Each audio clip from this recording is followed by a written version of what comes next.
Hi, and welcome to the Josh Marshall podcast. As you may have deduced, this is not Josh Marshall, but Kate Riga, reporter at TPM and co host of the show. Josh is out today for some personal matters, but never fear, we were able to find another Josh to graciously step in at the last minute. Josh Kovensky, TPM investigative reporter, thanks so much for coming on. Thanks for having me, Kate. We're going to talk about a lot of different topics today, but they all share a common theme, which is the struggle between democracy and authoritarianism.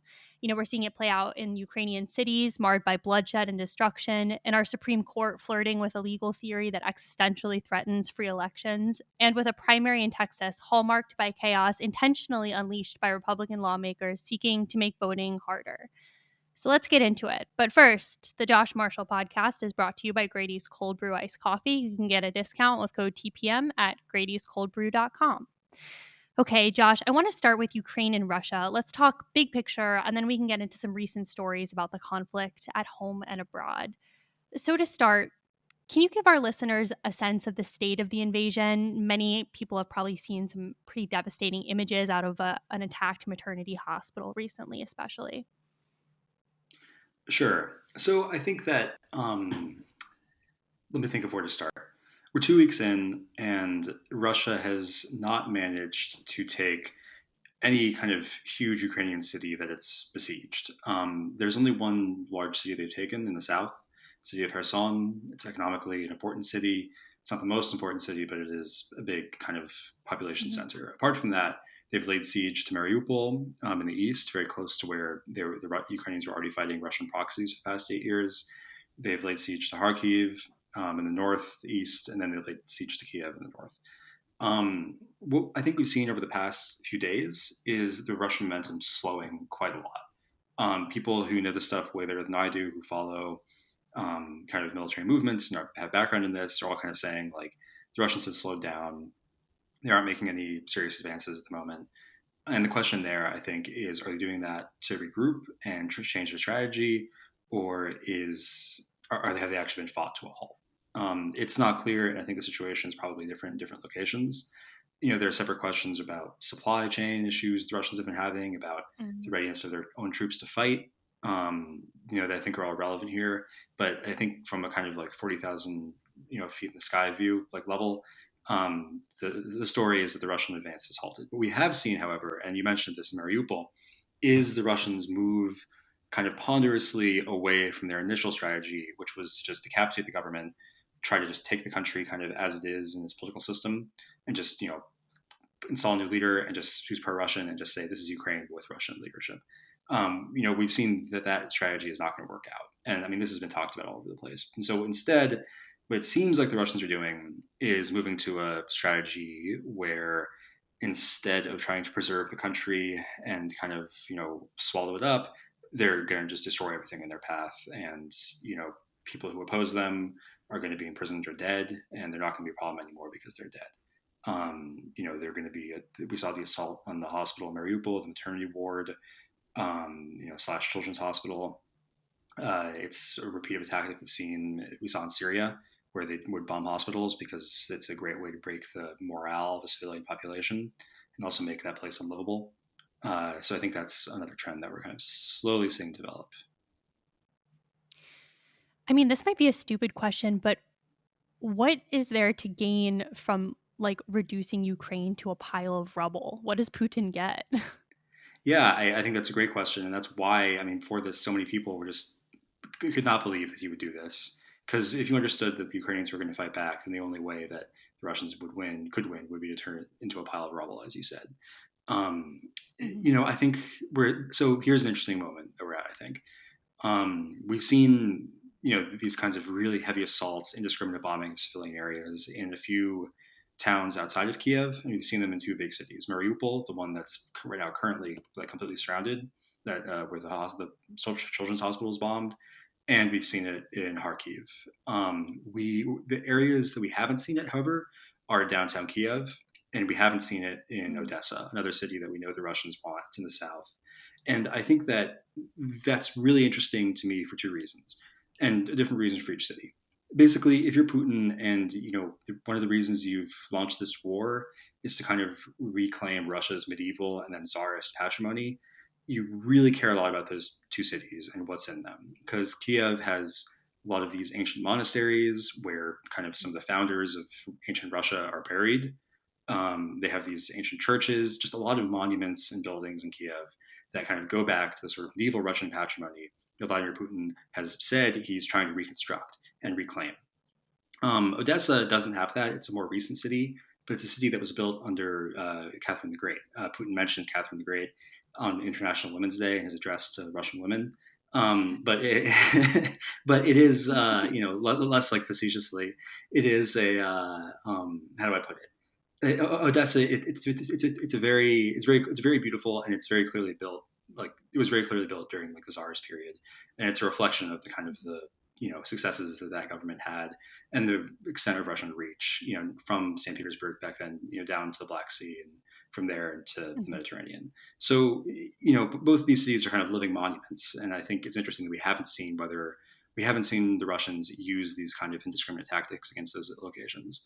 Right now, they're also Mm. full of really determined resistance. Ukrainians are building barricades across the streets in all those cities. They're ready to, destroy the cities rather than see them go to Russian control.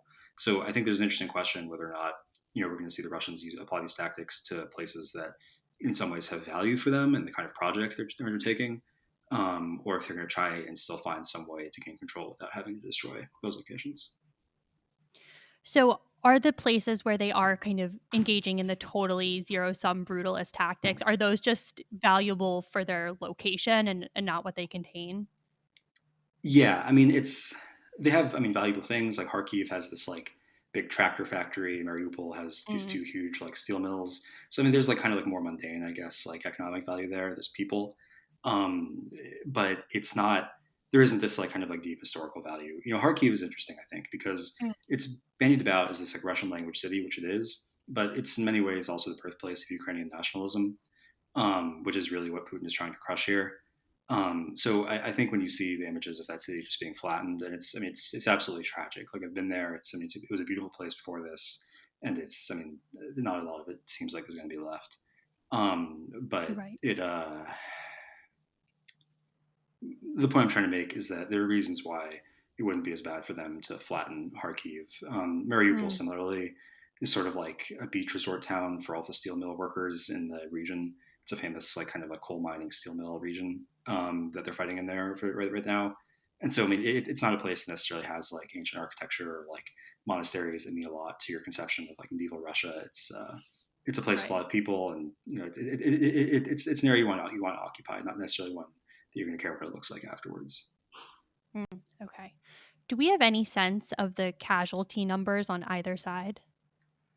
Yeah, so that's hard. I mean, we don't because it's so early, and I mean, there's still fog of Hmm. war, and I don't think we're going to have accurate numbers on either side for years. I mean, I think it's going to take a really Okay. long time. There are some interesting things that have come out. I did a story earlier this week about Russian deaths, uh, basically Russian war dead, and that is trickling through both via announcements from regional Russian politicians, the mayor of your local town in Siberia or the governor of your Mm. region saying, we lost 5 young men in Ukraine. What's interesting is they're not allowed to say it's a war. They'll get you sent to jail in Russia now if you say that. They can only call it a special operation. So that's pretty grim. But it also forces them to kind of, discuss these deaths and frame them in a way that is like reflexively pro Kremlin narrative, right? Um, Right. so we've seen some things. We've seen that coming out. I mean, I was able to count probably a little bit over 100 death announcements in Russian press and in like Russia on social media in Russia, and that's just me like kind of looking for a couple of days. I mean, there are probably Yeah. more out there publicly, and even what's out there publicly is going to be a small fraction of the total. On the Hmm. Ukrainian side, another interesting feature of this war has been that the Ukrainians have been very, very good, and I think this is a sign of their unity in, I guess, what you'd call like operational secrecy. Like, you just haven't really seen like these images of like Ukrainian troop movements as much, or Mm. public discussion of Ukrainian dead. I mean, there was one report I saw about like a mass shooting that may or may not have happened at like a recruitment center for a territorial defense battalion, and that Hmm. was, I mean, that was like plugged really. I mean, it was like they shut down reports of that very quickly, and I think that's a reflection of like people being all in on the war effort because it is a war for defense. Um, but it's also it just means that we just don't know the answer to that question. One thing that surprised me about all this Yeah. though is the speed and the extent to which, in like American society, this just gained so much resonance. I mean, even people I know who like don't follow politics that closely are like very much aware of what's going on and like see this as like a Hmm. clear like battle between good and evil. But I'm curious like what your impression is, like why that is, or how far it's kind of penetrated into like people's minds. Yeah, it's funny because I've had the same impression, especially from people who, especially on like domestic politics and kind of other realms, are very much of the camp of the Trump years were exhausting. Everything is still negative. I'm not really interested in looking closely at this point. But then there Yeah, was this huge pivot around the Russian attack, to the point that I was at a concert a couple weeks ago and they projected the Ukrainian flag and, everyone was chanting fuck Putin. And like, there have been a lot of kind of solidarity protests and stuff. But it really is something that has seemed to grip the national imagination, which is even more stunning to me based on Americans' usually very small appetite for kind of foreign news in general, that this has managed to kind of stay atop the headlines, even pushing out COVID for like probably the first time since it really yeah. emerged. It's really shocking, and like I mean, and it's inspiring in a way. Like I was looking yesterday online, and because I was thinking about doing this story about like Ukrainian police. There's this interesting thing where in 2014, a lot of the Ukrainian cops like kind of wavered whether or not they were going to take orders from Kiev or Moscow. But in 2020, but in Mm. 2022, we're seeing like all the Ukrainian police, side with Kiev. I mean, they're fighting like against the Russian army. It's crazy. But Wow. so in researching that though, I found that like all of these different like random like police departments, like there was one in like Yakima, Washington, one in like from all over the country, are like donating their excess equipment to the Ukrainians, right? And like Wow. it's wild how like cross partisan it is, because it's not just like Hmm. liberals who remember the first impeachment and are like have a sort of soft spot for Ukraine because of that. It's like in that case there was like this guy with like a big blue lives matter like logo, and then next to it was like Yeah. and next to it there was like a Ukrainian flag, and they're donating like assault rifles and bulletproof vests to the Wow. Ukrainians. But it is like it's interesting to Yeah. me that it doesn't seem to have a specific partisan like bent yet. I'm sure it will at some point. But yeah. Right. Well, and I think the other interesting thing about that is like kind of in the days before the global sentiment so shifted to be on Ukraine's side largely, you had Putin and like or you had Tucker Carlson out there kind of doing his usual Putin admiration bit, and you had Laura Ingraham calling Zelensky pathetic and all that. But it really is interesting how those people who kind of gravitated towards the Putin side, whether because of Trump, whether because they like authoritarianism, just really had to like muzzle themselves pretty Yeah. quickly once the tide turned.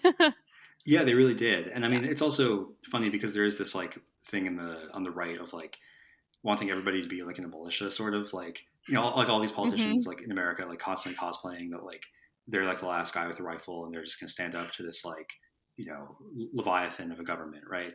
And then all of a sudden like you have Right. Ukrainians who are actually find themselves in that position. And what makes it even funnier is like as you point out, like I mean it's not funny for the Ukrainians, but like it is sort of funny that like it is Zelensky, like this guy who they all had to kind of like be suspicious of after the first Trump impeachment, who's now like living out this fantasy. Yeah, exactly. Exactly. So there are a couple kind of diplomatic efforts going on that I wanted to get your take on. One of which was, top diplomats from Russia and Ukraine met in Turkey Thursday, and basically seems like those talks went basically nowhere. Was there any expectation that they would go anywhere? I mean, there was, I think, to the extent that people are really hopeful that the bloodshed and destruction will end. There was what was described as softening in the positions of at least the Ukrainians. Like Zelensky gave this interview to ABC where he was like, he basically, I think his exact words were, "I've cooled down on NATO." Like he's just, and Okay. so yeah, so he said, Ukraine maybe he suggested that maybe Ukraine is ready to renounce its NATO aspirations. And one interesting thing I think about the outcome of the war and his personal bravery is that it gives him the political space to do that maybe he didn't have before the invasion, because Hmm. nobody in Ukraine can now suggest that he's like really selling out the country. I mean, maybe they could, but like it's a lot harder to do at least now, given how much he's like committed himself to defending the country and Right. putting himself at risk. On the Russian side, it's way less clear. The problem is that as people like to point out, like there's only one guy who decides in Russia. So we saw people like around Putin before the talks yesterday in Turkey suggesting that Russia's position was softening. We saw the Kremlin spokesperson. I think he stopped using the word denazification of Ukraine. I think Mm.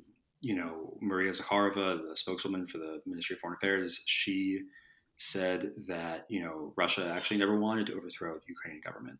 So there was some like kind of softening on their side, but we never saw it from Putin.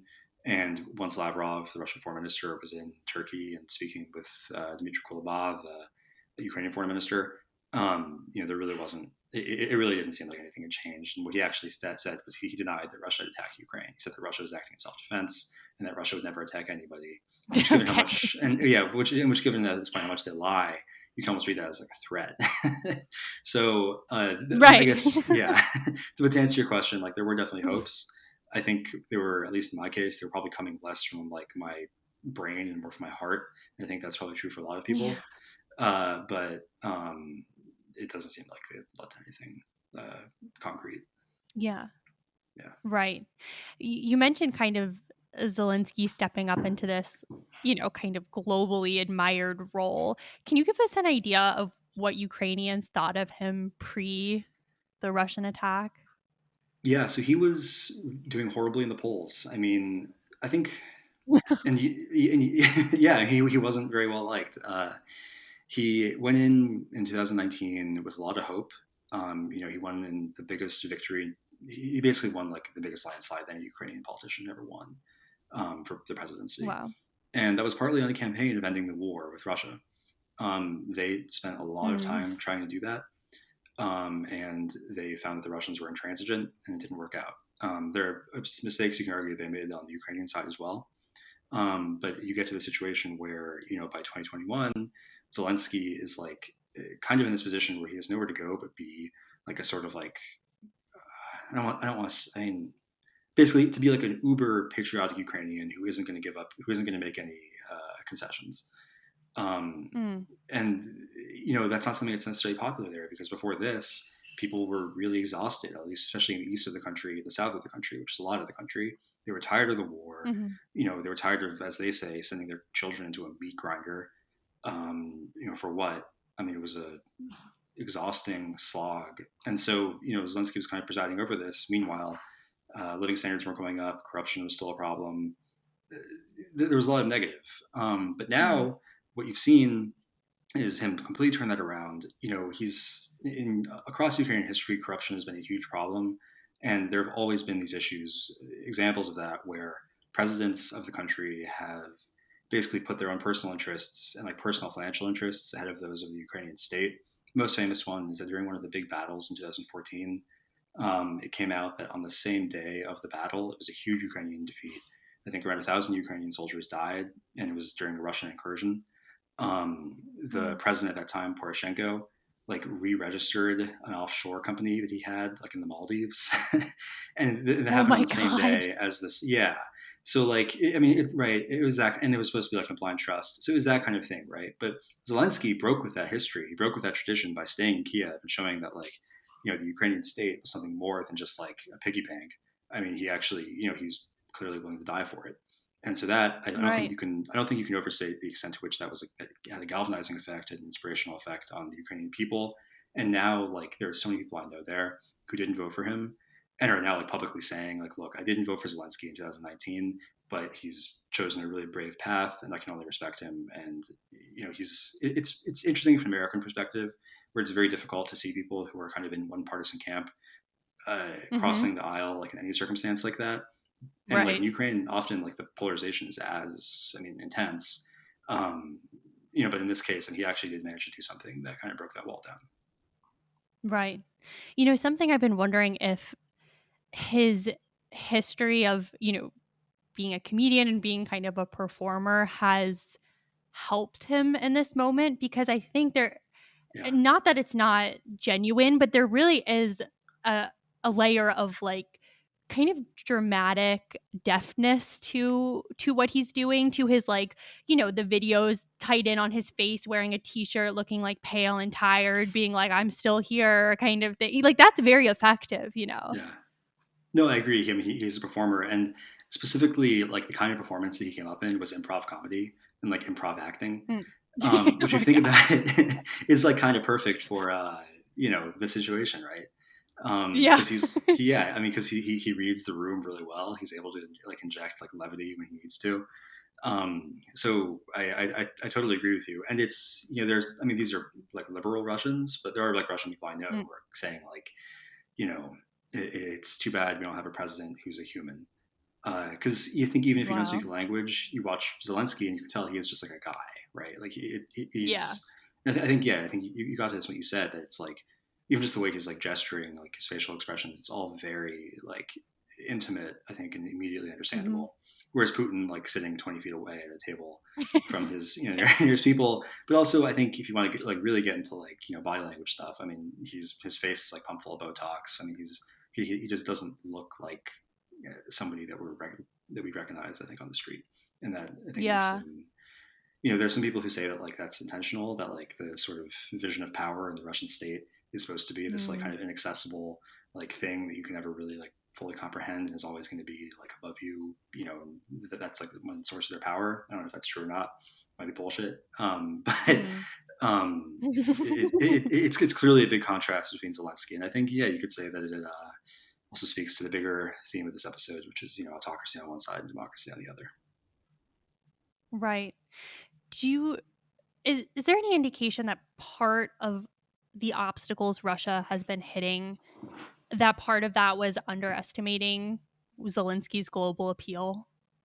Yeah, I think that's definitely true. I mean, it seems like everybody, I mean, honestly, the U.S. included, thought that Yeah. Zelensky would run away, right? And he didn't. I mean, Hmm. so I think that's definitely true. I don't think anybody thought that Zelensky was going to be able to become this like global like superhero star in the way that he Yeah. has.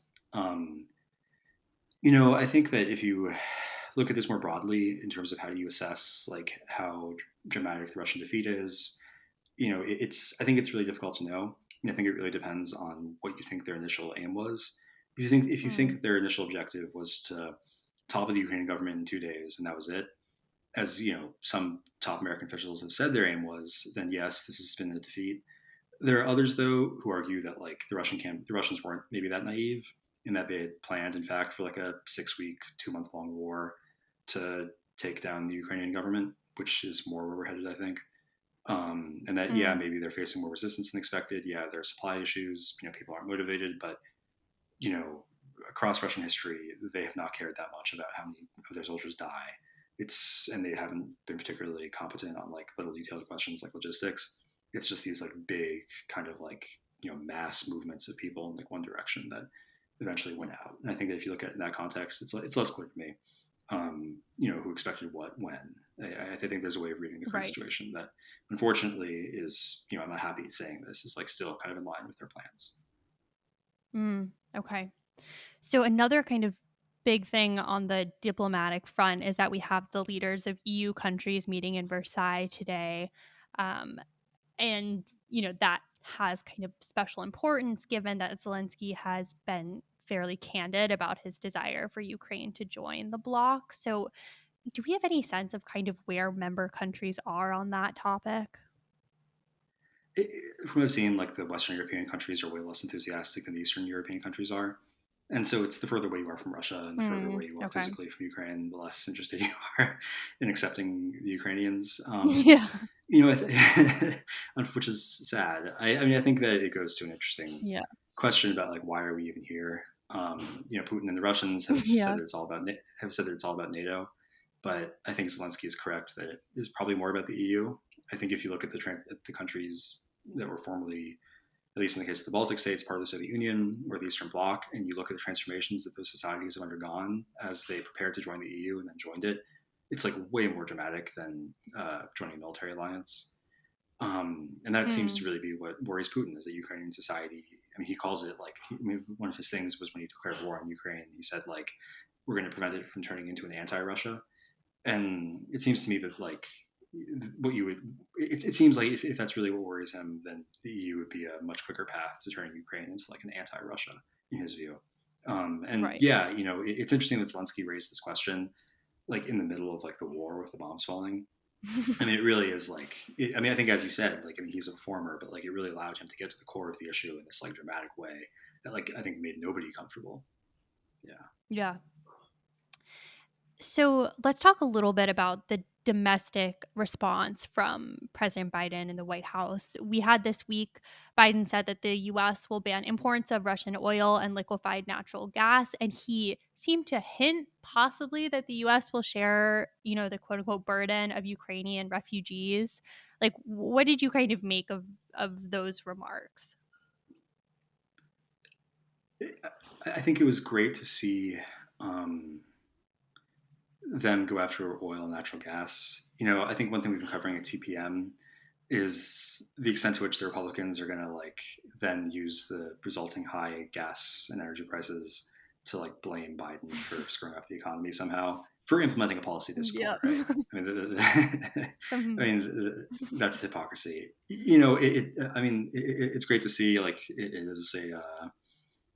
I mean, I think it's a decision that's based on principle, which is nice. But the big question to me is going to be, do the Europeans do that as well? And rather, like, I Mm, guess not, are they going to ban like Russian oil and gas right now?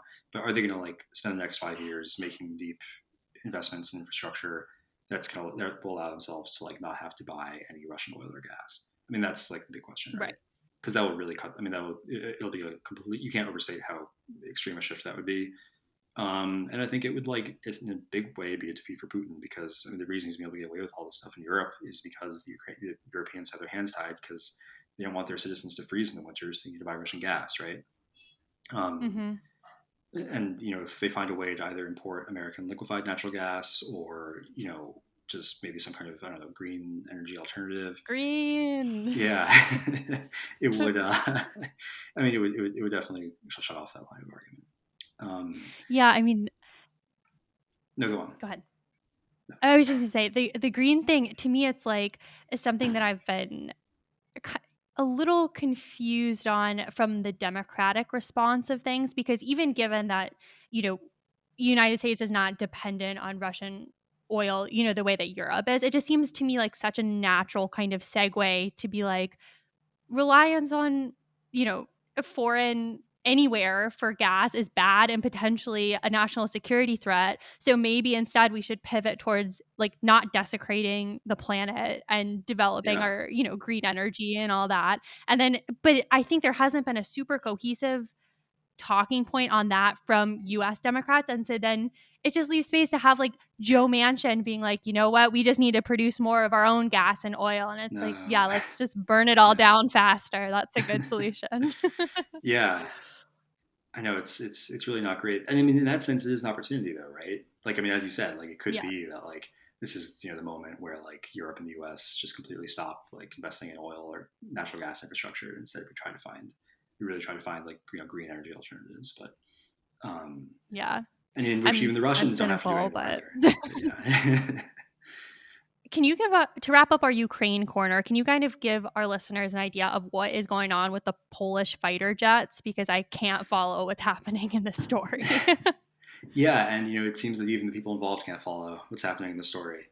As best as as best as I can tell, last I guess not last weekend, but the first weekend after the war began, there was this moment when 2 days in, it was clear that the Ukrainians are going to stand firm. Zelensky was the hero of the day, and everybody in like Europe, both like from west to east, were like trying to find ways to like help because all of a sudden it was clear that there was something to Mhm. fight for. And that the Ukrainian state wasn't just going to like roll over after you like flicked it like a house of cards, right? So, which is what people expected. But so I think amid that rush, there came this report out of Warsaw. As I recall, it came. I mean, I could be wrong, but I recall this coming from the Polish government that they were ready to supply, um, old Soviet fighter jets, MiG-29s they had from their time in the Eastern Bloc to the Ukrainians. If they were, I think, like replaced then with like American equivalents, like the F-16. And so Mhm. that like kind of crashed into what seems like the Biden administration's rightful unwillingness to do anything that would escalate this conflict. And I think, I mean, in my view, and Josh Marshall's written on this, and I think that's probably correct to be cautious in that regard. But the problem is that it was very difficult, I think, to be seen as somebody who was not giving Ukraine support. And so it kind of got dragged out in these weird negotiations between Poland, the U.S., and Ukraine, where the Ukrainians sent pilots to Warsaw or to Poland, ready to fly the jets into Ukraine. It didn't come, and eventually, I think on this week, on Tuesday, the Poles just kind of, apparently without consulting anybody else, just like announced, okay, we're ready to give these to the United States, and they said specifically to Ramstein Air Force Base in Germany. And they didn't say this, but from there, I guess the Ukrainians would fly the jets to Ukraine. And it seems like the thinking was that the Russians would be way less likely to retaliate if, one, the planes are being flown from somewhere in like Central Europe and not Eastern Europe, like Poland. And if it was like an American Air Force Base, not a Polish Air Force Base, like both are NATO, but it's different if it's American, I guess, is the way to think about it. But the U.S. declined that offer, and they, I think, cited specifically as escalation concerns in their response. And so that's not going to happen. But I think, and I think I would just add that like the Ukrainians, you have to understand this. I mean, they've been calling for this no-fly zone. They've been calling for air support this entire time.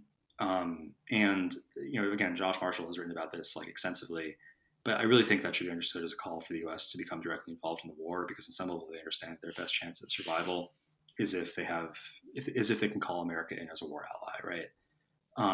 Because the only way that we can impose a no-fly zone would be to destroy Russian surface-to-air missile batteries that are located in Belarus and in Russia, and basically to kill Russian troops, right? And so who knows how that would spiral and where that would end. Nobody knows. It would be an incredibly dangerous situation. Right. And I kind of think you have to see the Ukrainian like desire for these jets as maybe part of the same push. It's not clear to me if they would have any like battlefield utility, given that the Russian surface-to-air missile coverage, the anti-air coverage, basically has already given them a veto on the Ukrainian Air Force for the past week or so. It's not clear what giving the Ukrainians more MiGs would do.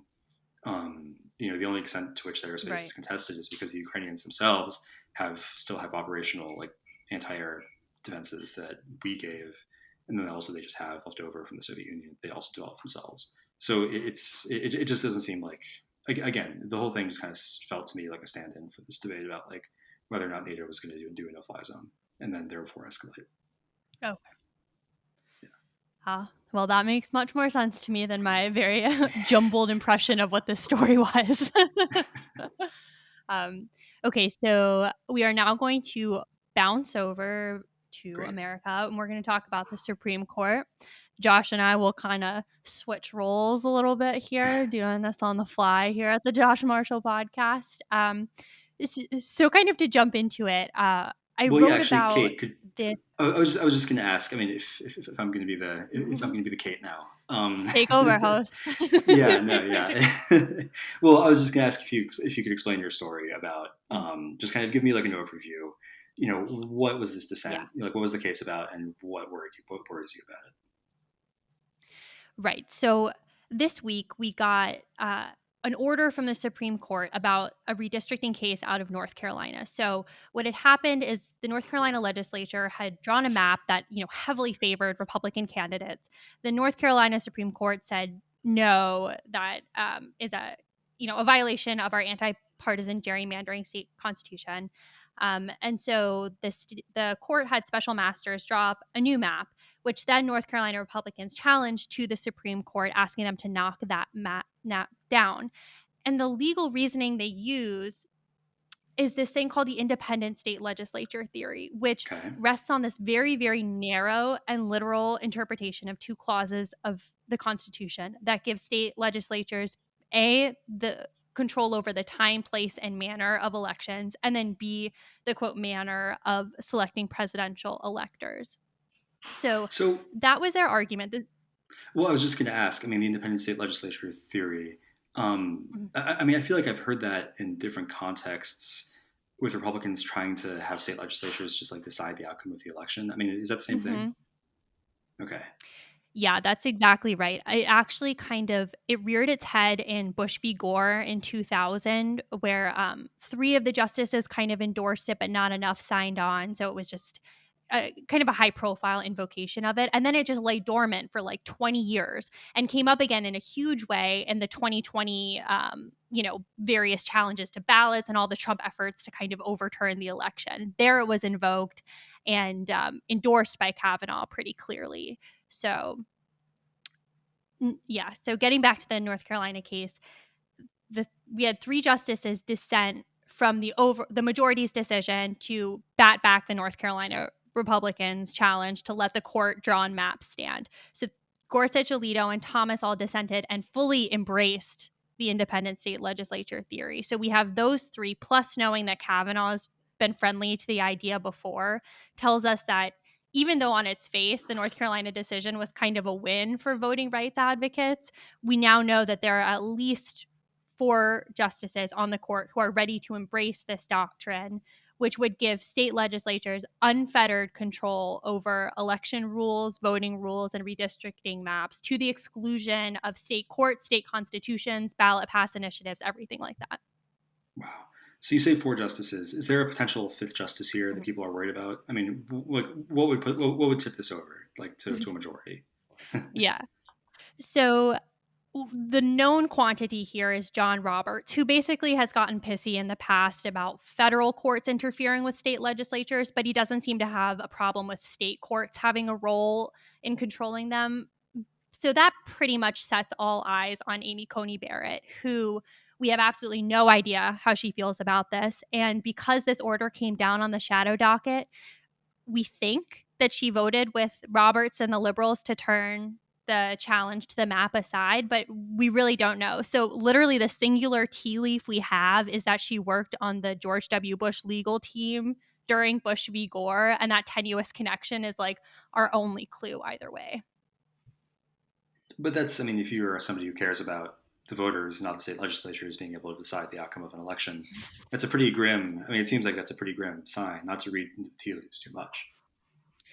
Exactly. Yeah, I mean, the ramifications are pretty scary if you, especially in the election subversion category, which I think is Mm. what everyone kind of jumps to when we see things like this. And the problem with it is I talked to a bunch of legal experts and I was like, would something like this give state legislatures the power to do something like put in their own slate of electors if their preferred candidate doesn't win? And the tricky thing is there are other parts of the Constitution that would kind of work against that, but there were a lot of kind of right-wing activists saying this on Twitter, which is, we've got the votes on the Supreme Court, so who really cares what's in the Constitution? Right, because you get to decide what the Constitution says. So, I mean, how does this also interact with, like, I mean, Exactly. partisan gerrymandering cases in the future? Because, I mean, it seems like, at least in this Mhm. cycle, and you've written about this, that's been a pretty effective tool by Democrats to, keep maps fair, essentially. Mhm. Yeah, exactly. So the idea on the one hand that you would kind of bar state courts from interfering, I mean, that's huge on its own because we've seen even just this cycle, North Carolina, Ohio, Pennsylvania, those state courts all ended up, Ohio's still in the process, but all ended up kind of pushing back against these very, very skewed maps put in place by legislatures that are so heavily Republican thanks to the gerrymandering of years prior. So it's a really needed check to what's now become kind of a baked in Republican advantage. So you would take that off the table. And then it's a bigger problem because in 2019, the Supreme Court closed the federal judiciary to partisan gerrymandering claims altogether, saying basically it's too political of a question for the federal judiciary to handle. So your only route that you have left is racial gerrymandering cases on the federal level, most of which are brought under the Voting Rights Act, which conveniently the Supreme Court has already kicked in the shins repeatedly. Starting in 2015, they got rid of pre-clearance, and then last year they weakened Section 2, which is the part you litigate these claims under. So not great, not great. Is is there a risk that Section 2 might be further weakened or just be destroyed altogether? I mean, Yeah. So there's another redistricting case out of Alabama. The only thing that justices have done so far is pause a lower court ruling that the Alabama legislature has to redraw the map because it so brutally does not represent the Black voting population of Alabama. But so we don't know how the majority feels about the merits of the argument, but the merits themselves that Alabama is bringing, they're kind of doing this novel catch-22 where they're saying, what you need to do to prove a vote dilution case under the VRA is to show that you can have cohesive minority voting districts that would get to pick the candidate of their choice. So you have to draw a map showing that minority communities kind of fulfill these different qualifications, like that they're geographically somewhat close together, that they would vote together as a block, things like that. So you have to draw that map. But Alabama is saying that the very drawing of that map is an illegal racial gerrymander under the VRA, basically trying to create this circle where it's impossible to ever prove a vote dilution claim. So just to make sure I understand that, they're basically saying that if you, it's almost like saying if you talk about the crime, that's the crime, right? Like, exactly. Exactly. Yeah. Okay. Mm-hmm. Oh boy. Well, I mean, that is very. Yeah. I mean, that is very Putin-esque. I mean, you yeah. I mean, it's okay to commit the crime, you just can't talk about it. Yep. Yikes. God. Exactly. So, okay, so I mean, what I mean. So you mentioned the Alabama case. Are there any other big cases kind of coming up that we should be aware of? I mean, kind of things on this issue that we should be paying attention to. Well, so the big thing now is it looks like there are enough votes just between the three dissenters and Kavanaugh to take up the North Carolina case on the merits later down the line. And that is when we would kind of see the battling out of the independent state theory and see if Barrett's on board. And it's funny because like we've reached such a grim point that legal experts I was talking to were like, well, at least there'll be full arguments over this and briefings. It won't just come down through the shadow docket. Like that's the big woohoo. Yeah. Well, I really wonder because I mean, there's been so much criticism about that. Didn't we see like Alito last year, like directly respond to some of the criticism on the use of the shadow docket? Yep. I really wonder if that pressure has like kind of forced them to bring things down to like full court. Yeah, it's funny because in that Alabama case, actually, you had a dissent written on the merits by Kagan, and then the majority didn't write, but Kavanaugh wrote a concurring opinion, and his entire thing was basically just being mad at what Kagan wrote in her dissent. And at one point, she takes a shot at the shadow docket and is like, they're changing huge kind of swaths of precedent in the dark. And, Kavanaugh wrote something like, these old tired claims about the shadow docket are misguided and blah, blah, blah. And you're like, okay. That's funny. You've convinced me.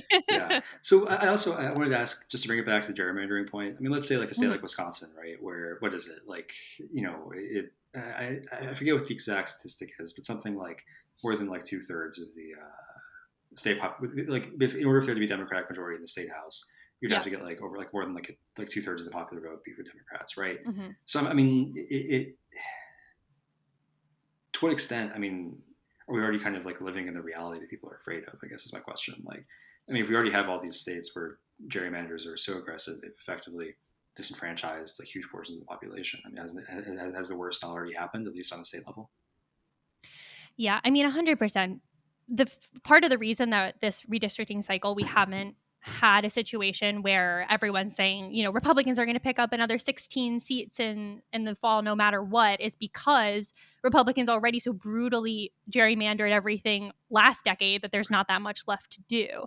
But the difference here, I think, is even though the checks on partisan gerrymandering and racial gerrymandering have been so weakened and diluted, they still exist and it still does have an effect. Like in Florida, you've kind of watched the state legislature fighting with itself about how egregious of a gerrymander it can get away with. And we're talking about a future where that's not a question, where they can do something as maximal as possible and know there's basically no check on it. And that's going to result in, even kind of quote unquote good government states are then also going to do totally aggressive gerrymanders because just defensively, because you're going to have to.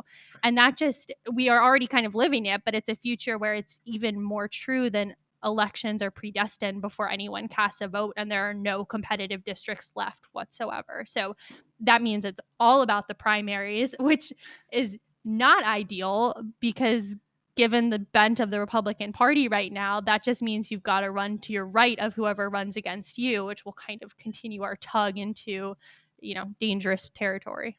And in general, I mean, do you see this redistricting cycle as I mean, in what, I'm not talking about this specific case, but just like in general, now kind Yeah. of looking at everything being concluded. I mean, do you see this as a step towards a world where we have slightly more competitive districts, or is this more in the direction of fewer competitive districts, more fighting out the primaries? I mean, like kind of which way did we head? Like in which I'm muddling this question.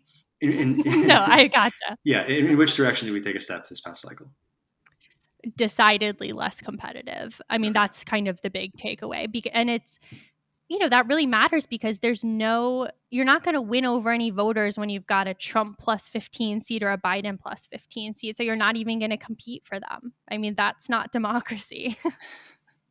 Right, right. I mean, as you said, Okay. like there's this like tit for tat element to it, right? Like, I mean, if you're a Democrat sitting in New York State, at a certain point, you have to look over your shoulder and see that, in Wisconsin or Florida, I mean, they're just making it impossible for anybody to win. And if you want to have federal Yeah. representation, you have to, you have to do something, don't you? That's totally right. And a big kind of criticism, quote unquote, that's like emerged this cycle is that in some states that Democrats control, they went through with setting up, an independent redistricting commission that would provide fair maps. But some people have accused them of kind of unilaterally disarming because Republicans didn't do that. So then you're in this like difficult situation where, Democrats kind of, you have to almost urge Democrats to be less democratic to be able to fight back against Republicans. But then you're encouraging a world where elections are predestined. Even though they're the only ones proposing a law at the federal level that would ban partisan gerrymandering. Isn't that right? Exactly. And I'm glad you brought that up because that is kind of the one saving grace on the independent state legislatures theory that if there is federal legislation, that would be a check on state legislatures, which is obviously really important given the slate of legislation that Democrats have put forward. But, thanks to Joe Manchin and Kirsten Sinema upholding the filibuster, we are not going to see those laws anytime soon. Not this term, certainly. I also really wonder if that ban somehow got, made it through Congress and got signed. I really wonder what the Supreme Court would do with it. Totally. Yeah. I mean, it's a 6-3 court. As you say, they clearly are showing like a lot of hostility to anything like that. So, what would they do? Exactly. Yeah. Exactly. Okay, so we're getting towards the end of our show, and there's one more thing we wanted to talk about briefly, which was earlier this month, we had our first in the nation primaries in Texas, and it was also Texas's first election under SB1, which our listeners will remember as the big kind of election rework omnibus that was so objectionable. It drove Democrats to one time walk out and like huddle in a church, and then the second time to fly to DC and just kind of hang out in the halls of Congress for a while. But so we had our first election under that, and I'm actually working on a story with our colleague Matt Shuham, which will probably be up later today, but kind of a post-mortem of what happened under this law. And honestly, the rejection numbers are crazy. Like one district I talked to, Collin County, it has a little chunk of Dallas. The administrator told me they usually have single-digit rejections, and that this year it was 14%, and that it was basically all from this law, which requires you to remember whatever ID number you put on your original voter file and put that on your ballot application and the ballot itself, which is obviously hard for anyone to do, particularly hard because in Texas, most of the people who automatically get to vote by mail are 65 plus. So you're asking people who registered to vote potentially decades ago to remember what number they put on that original voter file. So kind of an example of everything we've been talking about. Right. I mean, it is, no, I mean, it's really stunning to see all these things be put into practice, right? Because it's one thing to just sort of have this as like a partisan threat, but to actually do that, I mean, it's very depressing. And I mean, exactly. To bring this full circle, I mean, the Ukrainians are fighting for something, right? It's for survival, but it is also for representative forms of government. And it's pretty disheartening to see that be chipped away at here. It's disheartening. And then at the same time, just the kind of rally around the Ukraine flag has given me like weird hope for our own country in a way that I haven't for a while. Just Yeah, it's been me a too. while since we've seen people unified behind the forces of democracy, you know? Yeah, and to feel like it actually means something. But hopefully that'll translate to something, actually practicing it, right? Yeah, exactly. Okay. Listeners, another reminder, 25% off at Grady'sColdBrew.com with promo code TPM. Josh Kovensky, thank you so much for joining us today. Thanks for having me, Kate. The Josh Marshall podcast is hosted by me, TPM reporter Kate Riga, and TPM founder, editor-in-chief Josh Marshall. The show is produced by Jackie Wilhelm. Thanks to Why Not Jansfeld for our podcast theme song, and thanks to all our TPM members who make this possible. Rate and review us on Apple Podcasts, and subscribe wherever you listen.